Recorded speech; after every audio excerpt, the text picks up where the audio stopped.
Gurmag at the last Cordia. At the outset, Minister, I just want to say that last week when we were debating this issue in here, the reportage of that kind of concerned me a bit because there was reportage in the Irish Times that I was, first of all, being charitable to you, and then maybe I wasn't actually being charitable, I was being uncharitable to you. And the fact of the matter is, I wasn't either, nor was I trying to be either. And I was, and it's kind of quite infuriating when debates are reduced down to the level of personality clashes or something from the past. It's quite annoying. The point I was making, and I thought I had made it quite strongly, was that you're not the only person responsible for the health budget, that the health budget and the adequacy of the health budget is the responsibility of the entire government from the Taoiseach down. And, we need to bear that in mind, and they need to bear responsibility for what is happening to the health budget next year. I also made the point quite strongly that it's not only at political level. There is also a mindset around in some government departments which is about, which is anti-public service in terms of ensuring that we have properly functioning public health services, and a kind of begrudgery about that we couldn't possibly be spending money to have a properly functioning public health service, even though every other country in Europe has that. So I just wanted to clarify that, and I don't engage in personal animosity, I have to say. I'm not interested in that. Look, I listened to what you were saying earlier, Minister, about the achievements over the last couple of years, and I don't doubt any of that. And in the main, we have all been on the same page. There is an agreed policy there, a very important reform programme, and that's the challenge for us as a country, as a government, as a political system, and all of the administration associated with that, is to implement this. And after COVID and all that, even though there was kind of glacial progress made for a few years, but in the last couple of years, progress was beginning to be made, and you made that point. Things were beginning to work. That's the term you used. And there was a momentum there, right? And there is a momentum this year. But the big danger now is that unless we actually fund that necessary reform programme, that momentum will be lost. And confidence will be lost as well. Because for many, many years, staff in the health service didn't have confidence in the ability of the government of the day to actually reform the service. And they chose, in many cases, to go abroad to systems that work, where they get satisfaction, where they can meet the needs of patients. And gradually, I think, we were starting to convince people that with Sláinte Care, there's a reform programme and it is being funded. And I have already given you credit for progress that was made last year, say, in removing cost as a barrier, starting to remove cost as a barrier, and we needed to do a whole lot more next year. There was also, progress beginning to be made on shifting activity out of hospitals to the community, and we were beginning to make progress on that. The big concern now is that that will come to a standstill and the momentum will be lost because reform costs money, and there isn't money, it would seem, to continue that kind of reform within the health service. Now, I listened this morning at the Health Committee to your Secretary-General talking about the importance of reform and getting, reorientating the health service, getting better value for money, moving to a new model of care, a lower cost model of care. And all of that sounds grand. So if that's what we're aiming to do, why aren't we funding that this year? And why are we, putting the progress of the last year or two at risk? And that is the risk that's involved in this. The progress that has been made is going to be put at risk, and things are going to be set back some time. Now, it's one thing to say we need to move to a lower cost model of care. That's what Sláinte Care is. But the funding that is provided for next year will not allow us to do that.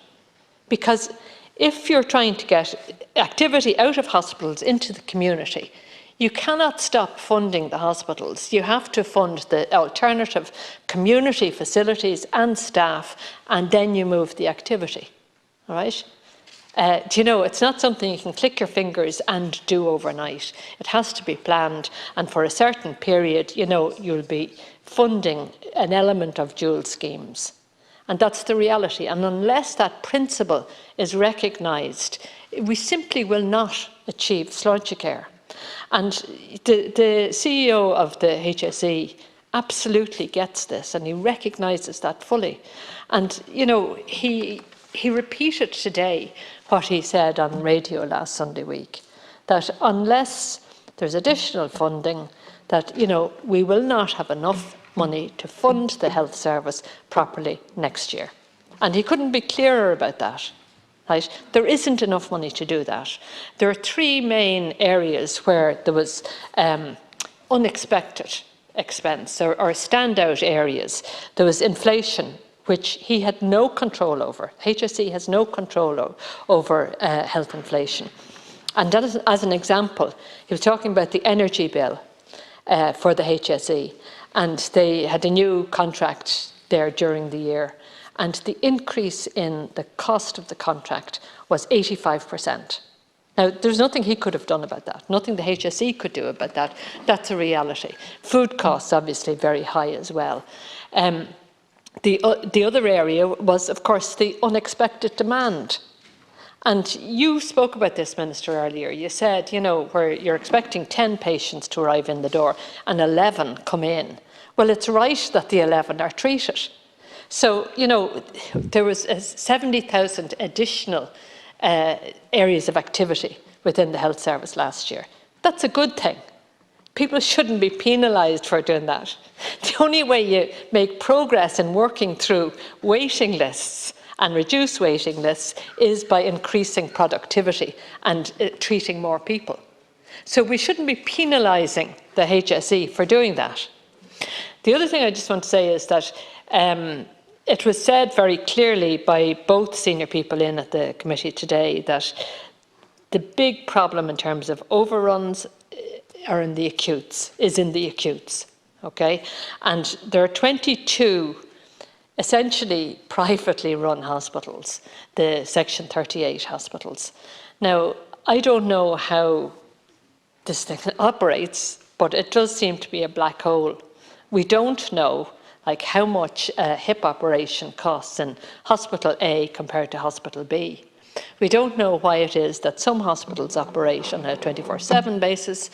Some of the very big hospitals don't do that. So people down tools at, you know, in some cases at 4 o'clock in the afternoon. We also don't know about productivity in relation to consultants. And, you know, what's the oversight there? And I queried the question of oversight for the operation of the big hospitals this morning. And I was told that the reporting is not to the HSE or to the Department of Health, but it's to the hospital groups. And like I remember not so long ago looking for data on the clinical directors and the reporting. The reporting used to be into the HSE, it changed to the hospital groups. So what is the governance and the oversight of the hospital groups? Now, in time that will change, and hopefully we'll see that at some point next year. But, you know, there are big questions to be asked about the accountability in relation to the operation of the voluntary hospitals. There are also, I would repeat, and I made this point last week, there are big questions to be asked about the reason why we haven't, until recently, started to implement an integrated financial management system.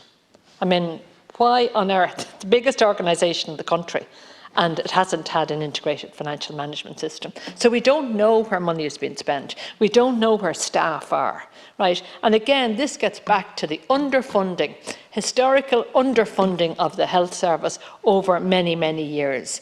Why is it that we don't have why is it that we don't have a digital health strategy fully implemented? Refused, of course, and knocked back by Deeper in 2018 when the plan was presented to them. They were told to wait for the Children's Hospital. Why is it that we don't have multi-annual funding? So responsibility has to be taken, you know, at government level and at the level of deeper. But, you know, I'm appealing to you now, Minister, there will be a supplementary budget coming, a supplementary estimate coming in the next 3 weeks, I understand.